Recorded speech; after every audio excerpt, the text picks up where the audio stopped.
नमस्कार, आपका स्वागत है।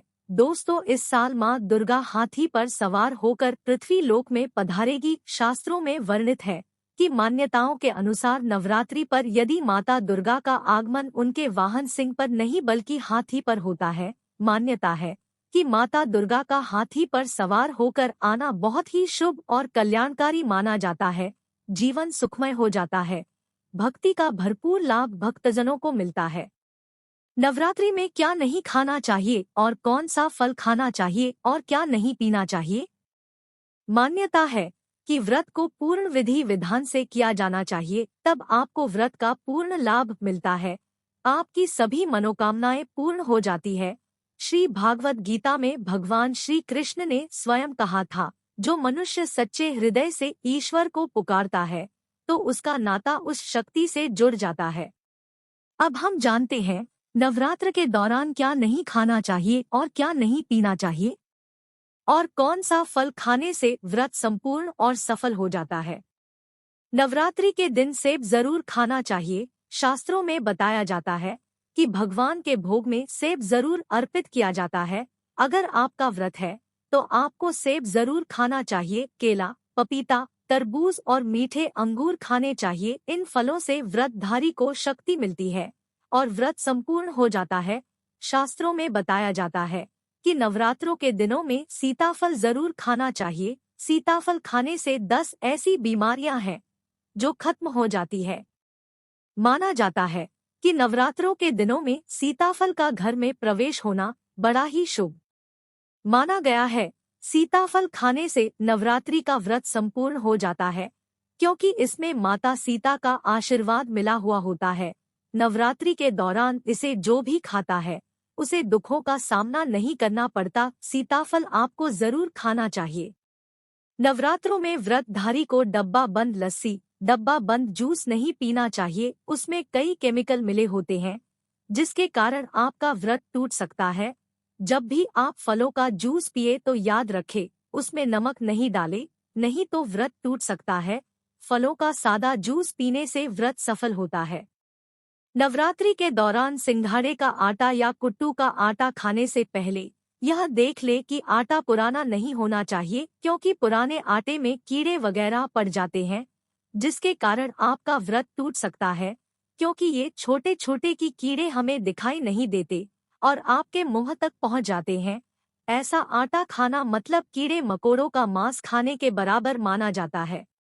नवरात्रि के दौरान आप शाम के समय खाने में दही ले सकते हैं, तालू वगैरह खा सकते हैं, साबूदाने की टिक्कियाँ बनाकर खा सकते हैं, साबूदाने के और आलू के पापड़ भी खा सकते हैं। नवरात्रि के दौरान आप दूध पी सकते हैं जो आपको ताकत देगा। चाय वगैरह भी पी सकते हैं। नवरात्रि के 9 दिनों में माता रानी को अलग अलग स्वरूप के हिसाब से अलग अलग पुष्प, अलग अलग भोग अर्पित किए जाते हैं। कुछ ऐसी वस्तुएं हैं जिन्हें नवरात्रि के दौरान भूलकर भी माता रानी को अर्पित नहीं करना चाहिए। अगर इन वस्तुओं को आप गलती से भी माता रानी को अर्पित कर देते हैं तो आपका व्रत और पूजन का पूर्ण लाभ नहीं होगा। इसलिए माता रानी की कृपा प्राप्त करने के लिए आपको यह जानना अति आवश्यक है कि वह कौन सी ऐसी वस्तु है जो माता रानी के पूजन में भूलकर भी इस्तेमाल नहीं करनी चाहिए। नंबर 1, नवरात्रि के दौरान शादीशुदा महिलाओं को सफेद कपड़े पहनकर पूजा पाठ नहीं करना चाहिए। साथ ही काले रंग के कपड़े भी नहीं पहनना चाहिए, इससे पूजा व्रत खंडित हो जाती है। नंबर 2, नारियल हिंदू धर्म में समर्पित धन, श्रद्धा और सम्मान का सूचक माना जाता है।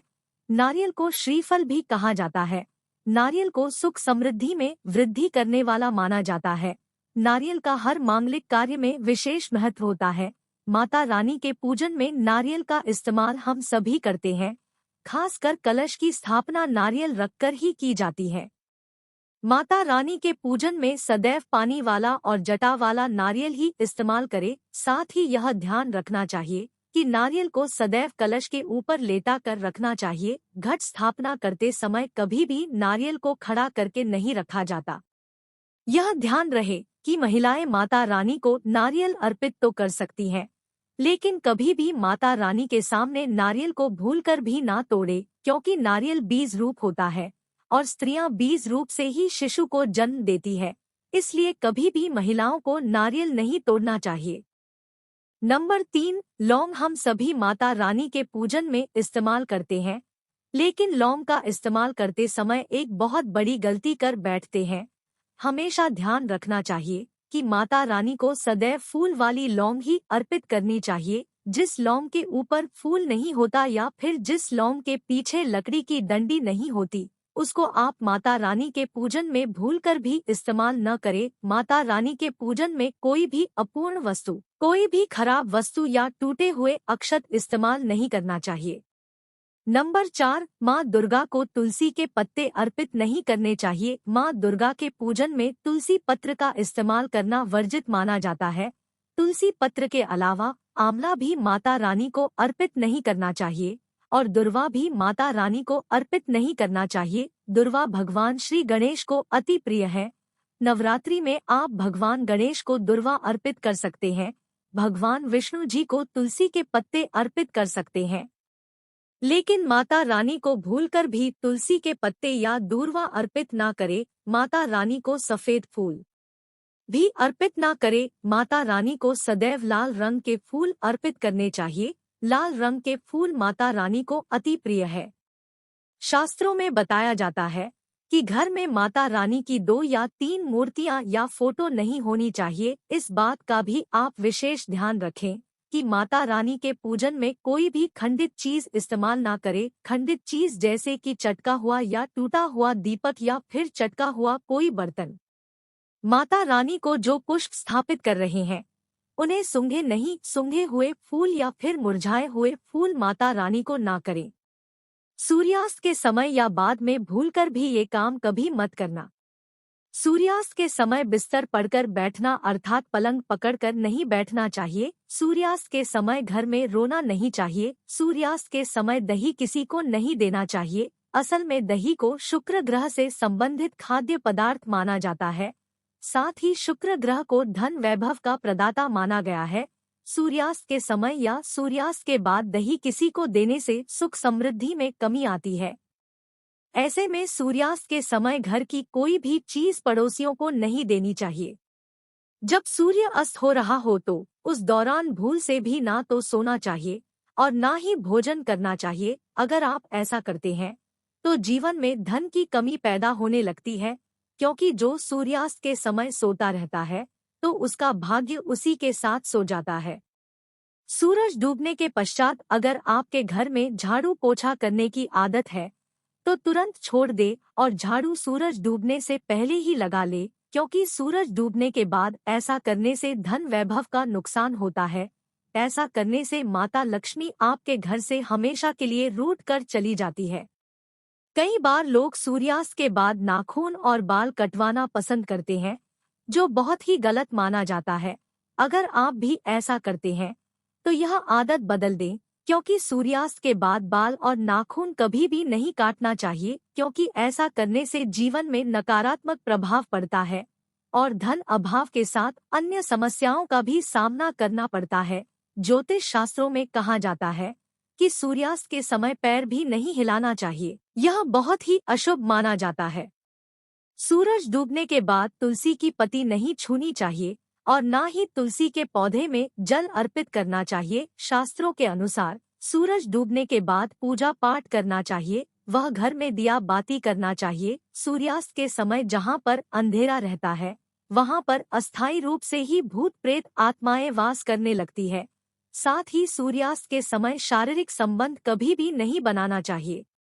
अगर आपके घर में किसी की अकाल मृत्यु हो जाती है या सुबह शाम झगड़े होते हैं या फिर पैसे कमाने के बावजूद भी धन का घर में आगमन नहीं होता, तो वास्तु शास्त्र के अनुसार घर में 1 या 2 से ज्यादा चाकू छुरी नहीं रखना चाहिए। इससे नकारात्मकता बढ़ती है और घर में आए दिन झगड़ा होते रहते हैं।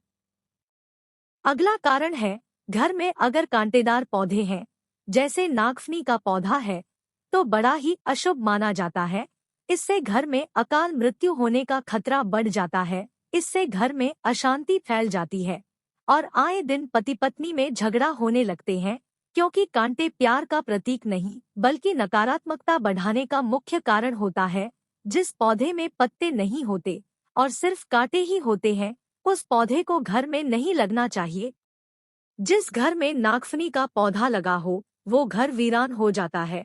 तुलसी के पास भी कोई कांटेदार पौधा नहीं लगना चाहिए। नंबर 6, अगर घर में टूटे फूटे ईंट पत्थर पड़े हैं या टूटी हुई चारपाई पड़ी है, तो बहुत ही अशुभ बताया गया है। वास्तु शास्त्र के अनुसार इससे घर में झगड़ा बढ़ता है। घर में पुराने टूटे हुए बर्तन या कांच के टूटे हुए बर्तन नहीं रखना चाहिए। टूटा हुआ आईना, बंद पड़ी घड़ी भी हटा देनी चाहिए। यह छोटी छोटी बातों पर अगर आप ध्यान रखोगे तो घर में कभी भी गरीबी नहीं आएगी। घर में मकड़ी के जाले बताते हैं आपके घर में माता लक्ष्मी का वास नहीं है।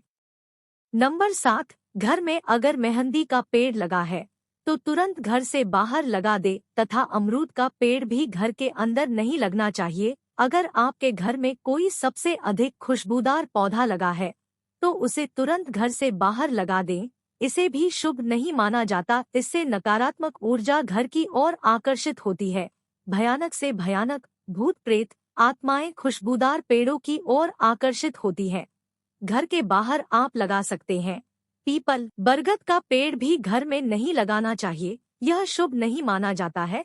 अगर घर में जगह पीपल का वृक्ष निकल आया है तो उसे तुरंत वहां से पूजा पाठ करके निकलवा दीजिए, नहीं तो कंगाल होते हुए देर नहीं लगेगी, पूरा घर अस्त व्यस्त हो सकता है।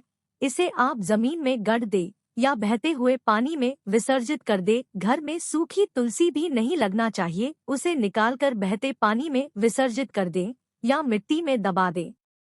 घर में केले का पौधा भी ज्यादा बड़ा नहीं लगना चाहिए। इससे भी दिव्य शक्तियां क्रोधित होती है। केले के पौधे की पूजा करना मंगलकारी माना जाता है, लेकिन ज्यादा बड़ा पौधा मत लगाना, नहीं तो इसका तेज प्रताप आप सह नहीं पाएंगे। नंबर 8, शास्त्रों में कहा गया है कि गुरुवार को घर में पोछा नहीं लगना चाहिए। इससे गुरु कमजोर हो जाता है। गुरु जब कमजोर होता है तब घर में महाविनाशकारी गरीबी आ जाती है। नंबर 9, रात को 12 बजे के आसपास आईना नहीं देखना चाहिए। इस समय भूत प्रेत बहुत ही ज्यादा शक्तिशाली होते हैं। इस समय आईने से निकलने वाली शक्तियां, ऊर्जा चेहरा देखने वाले के अंदर प्रवेश कर जाती है। इसलिए ऐसा ना करें। इस समय आईने पर कोई पर्दा आदि लगा दें। नंबर 10, रोटी बनाने के बाद जलते हुए तवे पर पानी नहीं डालना चाहिए। इससे राहु दोष उत्पन्न होता है, घर में झगड़े बढ़ाते हैं, साथ ही धन की हानि होती है। कपड़े सुखाते समय ध्यान रखना चाहिए कि तुलसी के पौधे के आसपास कपड़े कभी भी नहीं सुखाने चाहिए। इससे माता तुलसी क्रोधित हो सकती है और घर में भयंकर धन की कमी हो सकती है। घर का मंदिर हमें साफ रखना चाहिए। अगरबत्ती, धूपबत्ती के डिब्बे तथा सड़े गले फूल हटा देने चाहिए। मंदिर के अंदर एक से ज्यादा भगवान की मूर्ति नहीं रखनी चाहिए। खंडित मूर्तियां भी हटा देनी चाहिए। नंबर 11, अलमारी तथा लोकर में कटे फटे नोट नहीं रखना चाहिए। पर्स में फटे नोट रखने से या लोकर में फटे नोट रखने से माता लक्ष्मी नाराज होती है। वेदों में लिखा है कि एक स्त्री का जीवन तभी पूर्ण और सफल माना जाता है जब वह पूजा पाठ तथा व्रत करे। हमेशा घर की स्त्री को एकादशी तथा सोमवार का व्रत, शुक्रवार का व्रत जरूर रखना चाहिए और सुबह के समय जल्दी स्नान कर लेना चाहिए। इससे पुण्य लाभ मिलता है। परिवार में कभी भी कष्ट नहीं आते। माता लक्ष्मी हमेशा दोनों हाथों से धन बरसती है। ऐसी स्त्री अपने परिवार के लिए हमेशा ढाल का काम करती है।